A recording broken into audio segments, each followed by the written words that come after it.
Ladies and gentlemen, I again give you the 2009 Firemen's Association State of New York Firefighter of the Year, Assistant Chief Timothy R. Ellis of the North Syracuse Fire Department. Tim?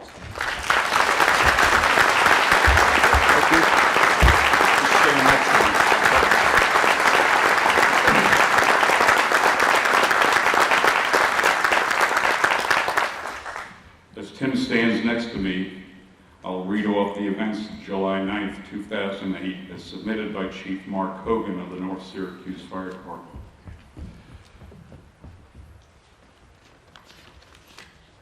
On July 9th, 2008, at 11:25 p.m., the North Syracuse Fire Department was dispatched to a reported apartment building fire at 417 South Main Street in the village of North Syracuse.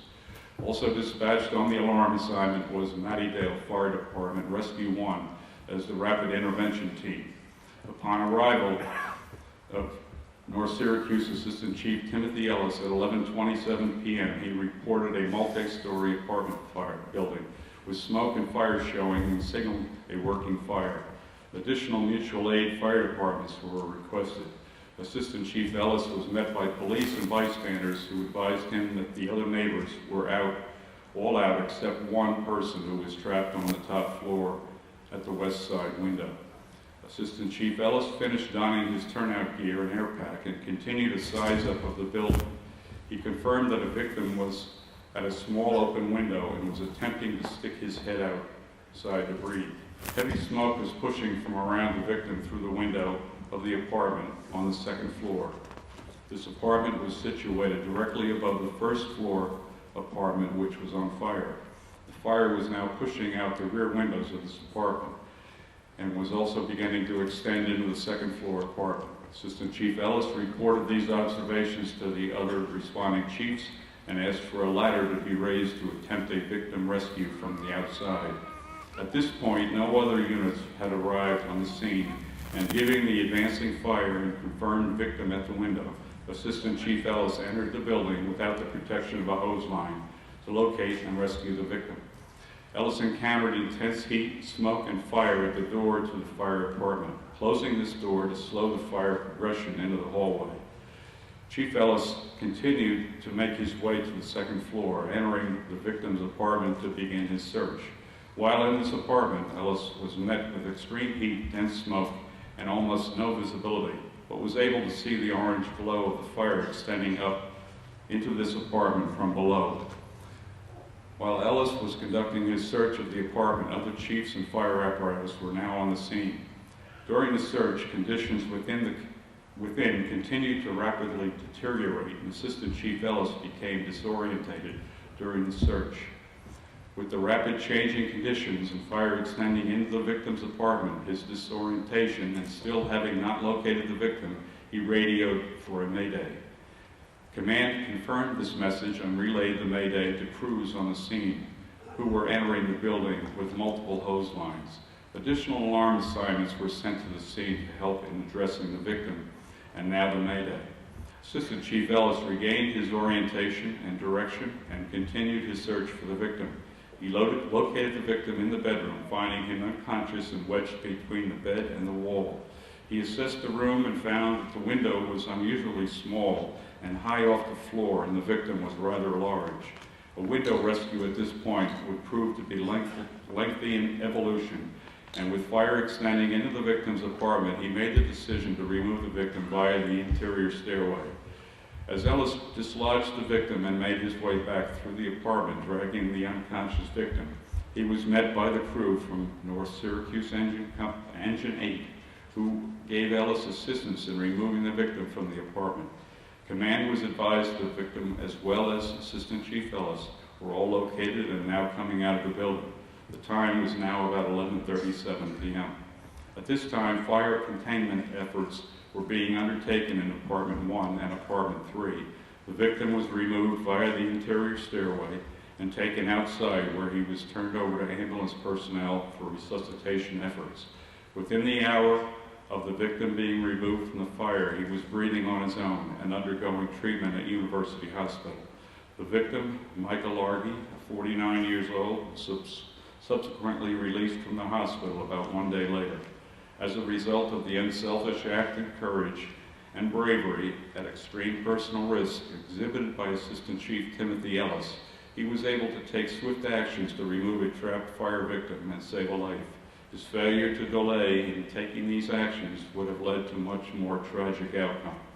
Assistant Chief Ellis has set a fine example of valor, courage, and bravery, bringing credit upon himself and the members of the North Syracuse Fire Department. Therefore, I submit Assistant Chief Timothy R. Ellis as a nomination for the FASNY Firefighter of the Year. Sincerely, Mark Hogan, Chief of the Department.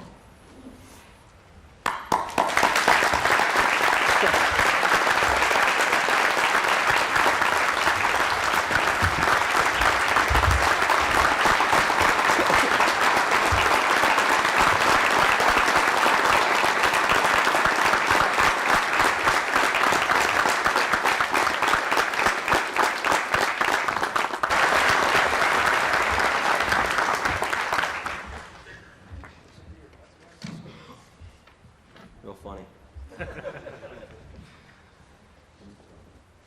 This is overwhelming. Hi, buddy. Say hi. Say hi. Say hi.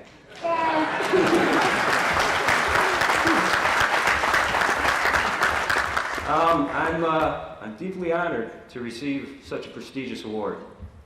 I'd like to thank Chief Hogan for the nomination and the FASNY Firefighter of the Year Committee for selecting me as the recipient.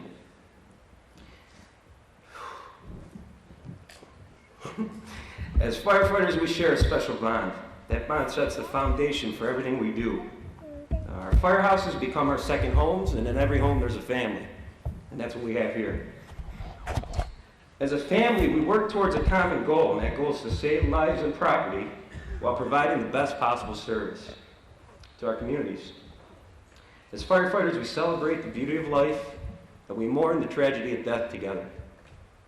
Through this bond, we learn how to honor and respect each other.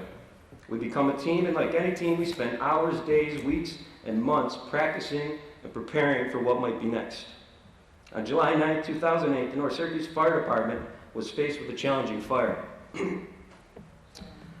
Although my actions are being recognized today, we must not forget the courageous efforts of all personnel that night. As this incident progressed and the situation worsened, we assembled as a team, overcame some obstacles, and in the end, accomplished the goal of saving a life. I would like to thank Chief Mark Hogan and Deputy Chief Pat Brennan. Gentlemen, your guidance and leadership proved to be instrumental throughout this incident. I'd like to thank all the North Syracuse firefighters that responded to the Main Street fire. As the fire scene changed, so did your assignments. Your ability to adapt to these changes led to the triumphant outcome, and I thank you. Special thanks to Lieutenants Joe DeFabio and Tim Latham for the assistance you provided to the victim and me. Proudly, you can say that's how we roll. All right. To all the emergency management staff, mutual aid companies, police agencies, EMS personnel that responded or assisted with the Main Street fire, your prompt response and professionalism contributed to the positive conclusion of this incident, and I thank you. I would like to thank the Onondaga County 911 Center, both on a professional level and a personal level. You were the link that pulled us together. Your actions through this event spoke louder than your words. Special thanks to the fire dispatchers who worked diligently behind the scenes to ensure additional resources were sent for both the victim and me. Special thanks to the NAVAC ambulance and the crew of angels who provided the medical treatment to resuscitate and stabilize the victim. I'd like to thank the past and present chiefs, line officers, and firefighters of the North Syracuse Fire Department, and the members of our Ladies Auxiliary. It's your leadership, hard work, and dedication that brought us here today, and it's going to forecast where we go tomorrow. To my family and friends, thank you for sharing this special moment with me. I am blessed with your love and support in everything I do. To Grandma B, happy birthday.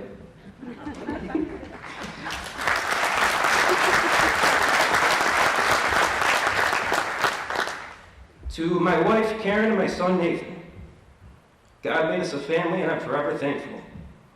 Together we can do anything. Without you, I am nothing. Because of you, my heart overflows with joy every day. Thank you, and I love you. This